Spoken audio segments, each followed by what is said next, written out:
the biblical record of a giant by the name of Og, king of Bashan. For Og, king of Bashan, remained of the remnant of the giants. His bedstead was 9 cubits the length thereof, and 4 cubits the breadth of it. Bashan, which was called the land of giants, so says Moses, writing 3,500 years ago. King Og's bedstead would be 15 feet or 5 meters long. The ancient territory of Bashan now lies in southern Syria. The Bible says that the conquest of Bashan by the Israelites began with Moses and was completed by Jair. In Argob, one of its little provinces, Jair took no less than 60 great cities, fenced with high walls, gates and bars, besides unwalled towns a great many. Such a statement seems all but incredible. How could a province measuring not more than 30 by 20 miles, 50 by 32 kilometers, support such a number of fortified cities, especially when the greater part of it was a wilderness of rock? But, mysterious and incredible as this seems, the cities built and occupied 4,000 years ago by the giants.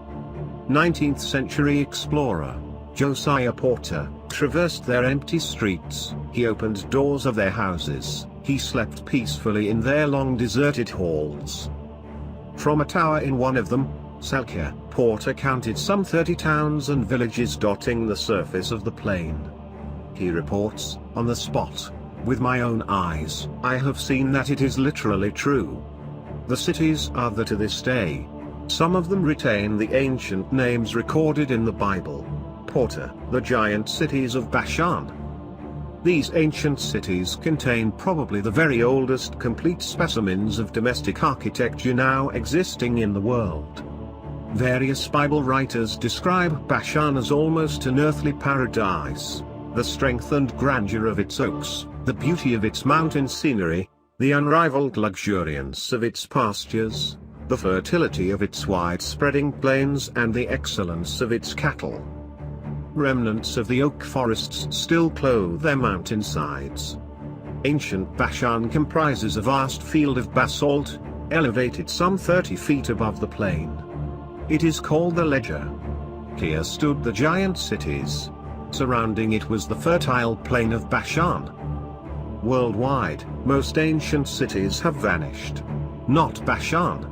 It is literally crowded with towns and large villages, most of them, until recently, deserted. The walls of the cities are 15 feet thick and 30 feet high. Porter found the huge gates still in place. These ancient streets are paved, still perfect, not a stone out of place. Even the walls of houses are up to 8 feet thick, built of large squared blocks of basalt, without cement. Rooms inside private houses measure up to 20 feet high. Huge rooms and apartments in perfect preservation. When Porter explored this area, he was stunned.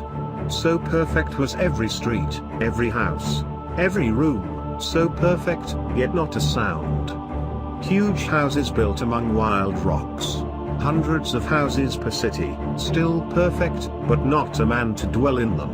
Remains of fountains and statues. The rocks are black, the soil is black. The buildings are all black, but not gloomy. The grass is green, the oak foliage, glittering in the sun, is brilliant. The private houses bear the marks of the most remote antiquity. They leave us to conclude that the cities were built by giants, a race of giants that has been extinct for more than 3,000 years. It makes you wonder, doesn't it?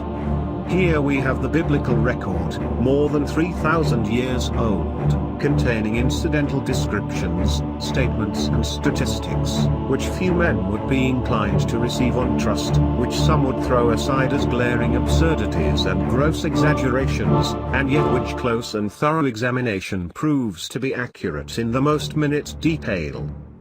There is plenty of evidence of ancient black basalt cities, mostly within modern townships, which are integrated with the ruins. Some of the evidence is very good, including the high arched doorway into a large house in Al-Harisa, which has cleverly designed, high arched stone ceilings. It supports a new house which has just been plonked on top. with livestock and accumulating debris occupying the rooms below. These cities are really walled towns, normally only about a hectare, 2.5 acres, in area. They appear to be scattered around the ancient fortress just outside El Kodor, which is built on a high volcanic plug. This fortress has been built and rebuilt several times since, but there is plenty of evidence of really ancient foundations and structures dating well before the Roman ruins, which are very obvious. I imagine that King Og, referred to in Numbers 21, ruled from this fortress. Unfortunately, it is now a communications center for the Syrian armed forces. This may be the actual reason the UN are oppressing Syria. I have no doubt that the occupants of the Bashan cities were very large people because all the doorways were wide and high. However, I could not tell how high the rooms were because there was always a few feet of debris on the floors and entrances. I would guess 12 feet high, on average. Syria and the Middle East are being destroyed, assimilated. I believe ISIS are mercenaries, but first most. A demolition crew. Please share or subscribe for more ancient